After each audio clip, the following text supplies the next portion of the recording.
Waalaikumsalam warahmatullahi wabarakatuh.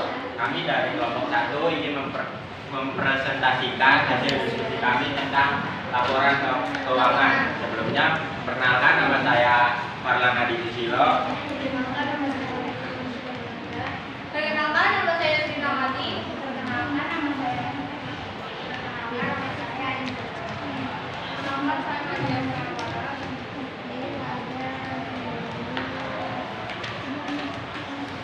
Menyajikan informasi tentang pendapatan dan laba atau rugi perusahaan dalam suatu periode tertentu. Tujuan dari laporan berdiri yang pertama mengetahui kinerja keuangan perusahaan, apakah perusahaan tersebut rugi atau untung. Yang kedua, menjadi dasar pengambilan keputusan manajemen seperti efisiensi biaya atau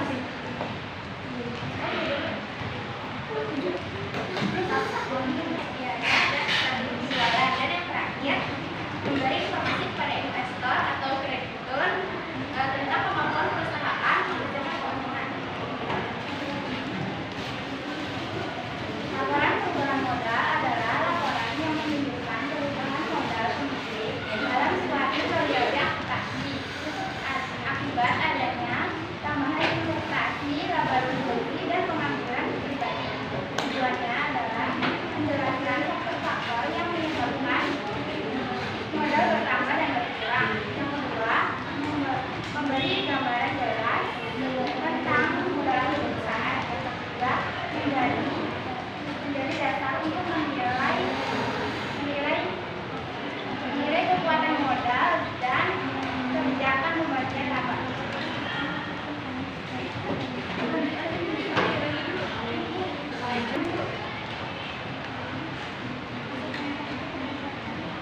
Selanjutnya ada laporan neraca. Laporan neraca adalah laporan yang menggambarkan posisi keuangan pada perusahaan pada suatu tanggal tertentu yang terdiri dari aset, kewajiban, dan ekuitas. Selanjutnya ada laporan neraca. Tujuannya yaitu menentukan posisi keuangan perusahaan pada saat tertentu. Kedua, memberikan informasi mengenai kemampuan perusahaan memenuhi kewajiban jangka pendek maupun jangka panjang. Yang ketiga, menjadi dasar untuk analisis kesehatan keuangan perusahaan.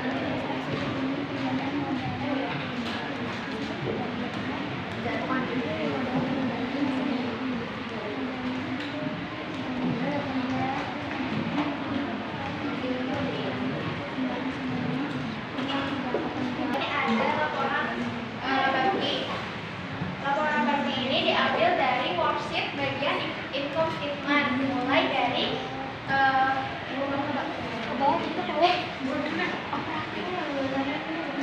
yang pertama itu ada revenues. Revenues ini menggunakan akun kepala 4, yaitu ada sales sejumlah 1.322.515.000. Yang kedua ada sales diskon sejumlah 20.650.000. Yang ketiga ada sales return dan allowance sejumlah 36 juta. Kemudian 1.322.515.000 dikurangi 20.650.000 dan 36 juta. Hasilnya 1.265.865.000. Kenapa ini dikurang? Karena akun kontra. Kemudian yang kedua ada cost of goods sold. Cost of goods sold ini menggunakan akun kepala 5. Nah, ada beginning inventory sebesar 456 juta, purchase 638.760.000. Creditnya nggak ada saldonya. Purchase return sejumlah 15.380.000. Kemudian purchase diskonnya nggak ada. Terus ada inventory for sale sejumlah 1.079.380.000. Dan yang terakhir ada ending inventory sejumlah 214.400.000. Nah, kemudian ininya ditambah semuanya dijumlahin, hasilnya 864 juta. Nah, ini hasil ini yang 1.265.865.000 ini dikurang sama hasil COGS, yaitu hasilnya 400.885.000. Terus ada Gross Profit Operating Expense menggunakan akun kepala 6. Nah, kepala 6 ini ada utilitas expense sebesar Rp28.10.250. Kemudian ada office supplies expense sebesar Rp6.500.000. Kemudian ada doubtful debts expense sebesar Rp11.450.000. Spotlight expense sebesar Rp8.375.000. Depreciation expense sebesar Rp74.125.000. Insurance expense sebesar Rp19.150.000. Wage and salaries Rp98.175.000. Advertising expense Rp7.740.000. Dan yang terakhir ada other operating expense sebesar Rp8.250.000. Kemudian dijumlahkan hasilnya Rp292.285.250. Nah, hasil yang COGS tadi dikurangi sama yang gross profit operating expense. Jadi sisanya Rp138.599.750. Selanjutnya ada revenue itu dari pelaku dapat. Iya. Dari interest income Rp17.100.000, credit collector Rp13.750.000, dan net cash collector Rp7.750.000. Kita totalin jadi Rp38.600.000. Selanjutnya ada expense. Jadi dari interest expense Rp8.165.000. Terus ada bank service charge Rp6.455.000. Income tax article expense Rp4.512.000. Income tax expense-nya kosong. Lalu ada advance expense Rp1.985.000. Kita total jadi Rp21.117.000. Dari total yang operating profit ditambah sama total other revenues, lalu kita kurangin dengan total other expense, jadinya Rp156.082.750. Bulan lalu itu November 30 2024 ada akun kapasitas sebesar Rp350.000 dan teknik Rp630.627.750 dan equity sebesar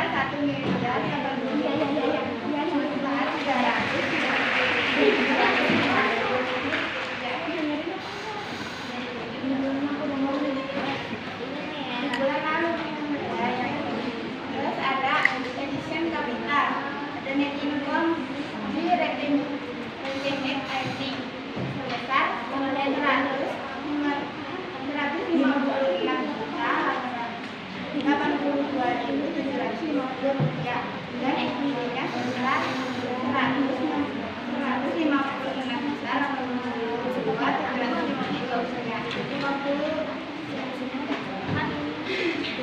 Ending balance-nya kita tinggal kaliin NC ini sampai ini ke bawah, terus diturunin ke bawah. Yang stok kapitalnya Rp350.750 dan earning sebesar Rp892.750.500. Equity-nya sebesar Rp1.243.460.500.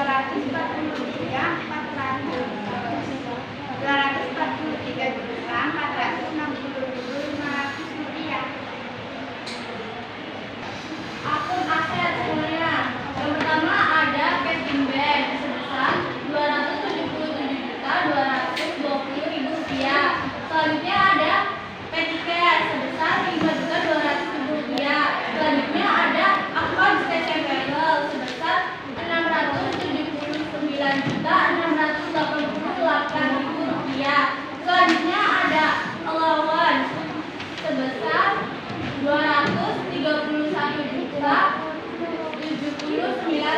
rupiah. Selanjutnya ada merchandise inventory sebesar 214.400.000 rupiah. Selanjutnya ada prepaid insurance sebesar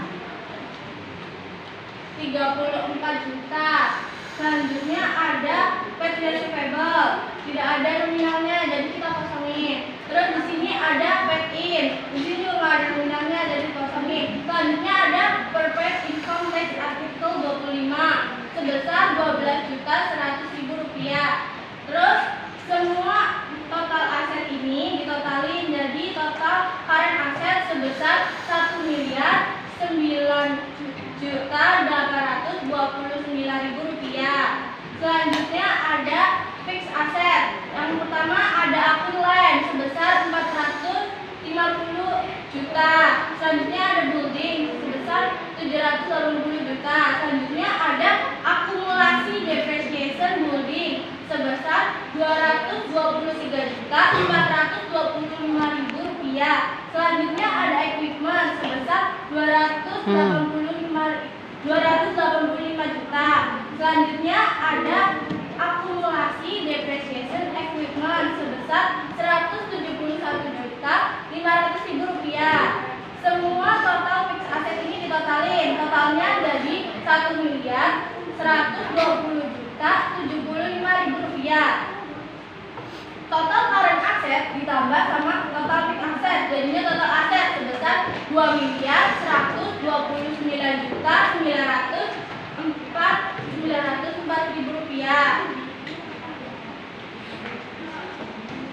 Sebelah kanan ada liability. Sekarang liability ada akun 180. Ngerti bahasa Inggris sih gue.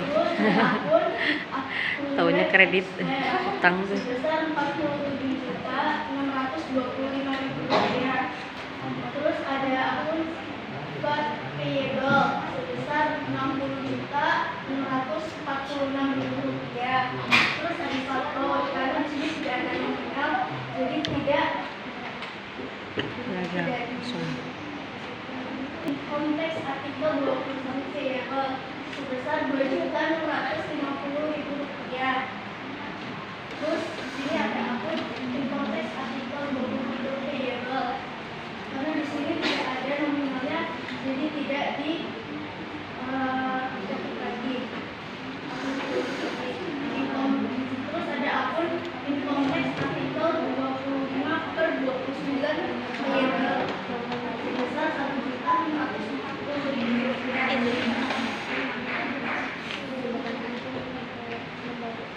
Terus di bawahnya total current liability. Jadi ini semua yang berubah. Hasilnya 243.500.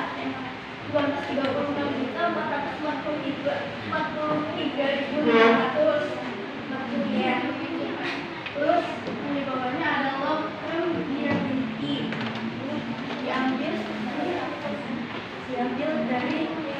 Diambil dari laporan tambahan modal.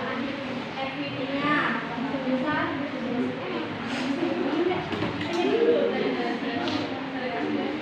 ada akun BNI bawaan itu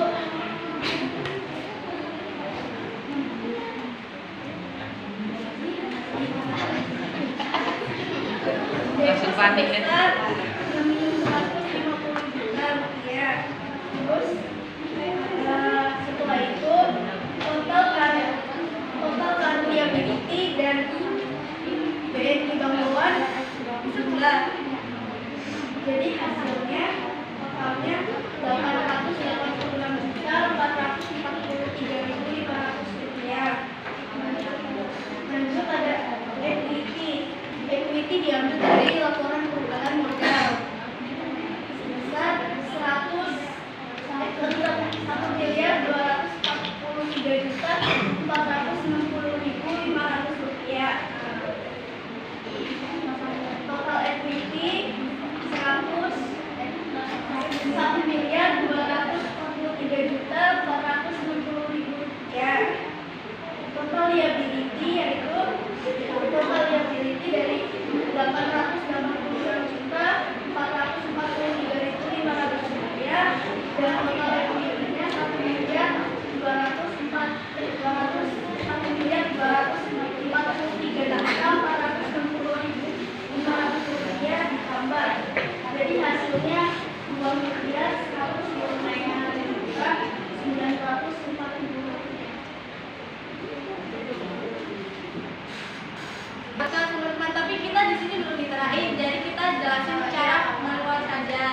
Jadi pengajaran arus kas itu atau cash flow adalah laporan atau catatan mengenai aliran masuk atau penerimaan dan aliran keluar pengeluaran uang tunai dalam suatu periode tertentu.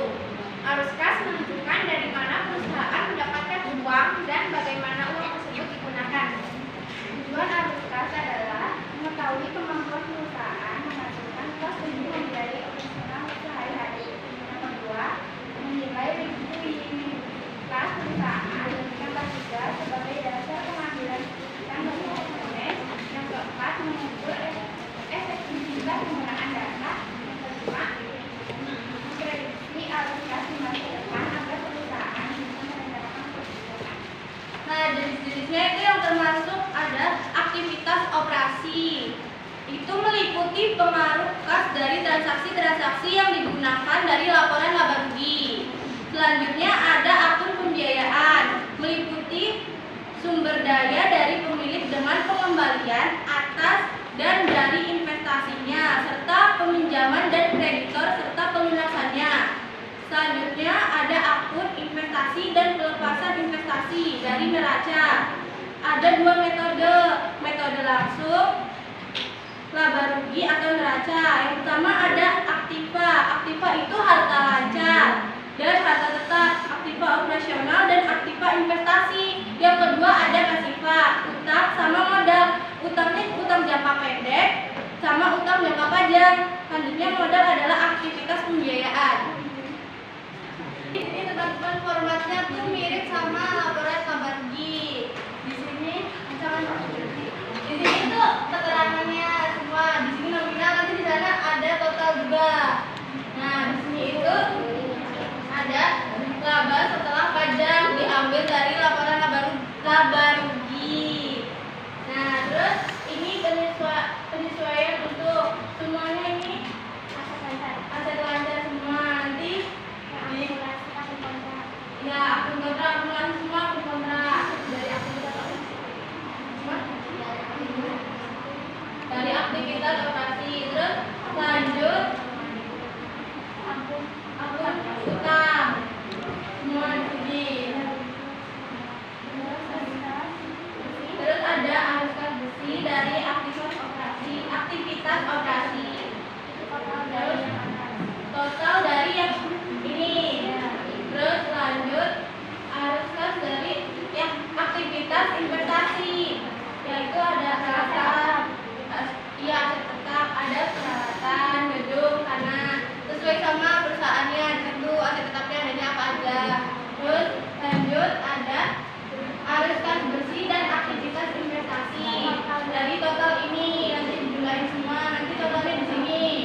Terus lanjut ada arus kas dari aktivitas pembiayaan, itu diambil dari neraca dari perubahan modal, diambilnya modal awal yang stok kapital.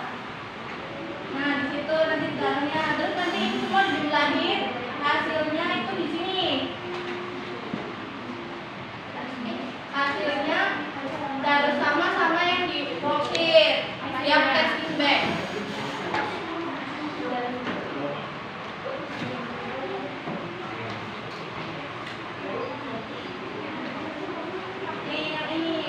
Hasilnya harus sama kayak yang ini, 277.220.000 rupiah. Gitu.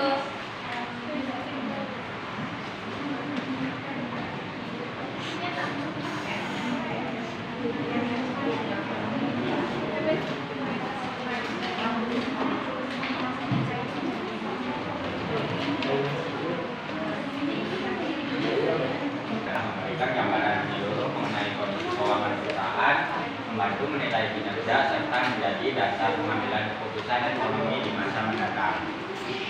Baik, apakah ada pertanyaan?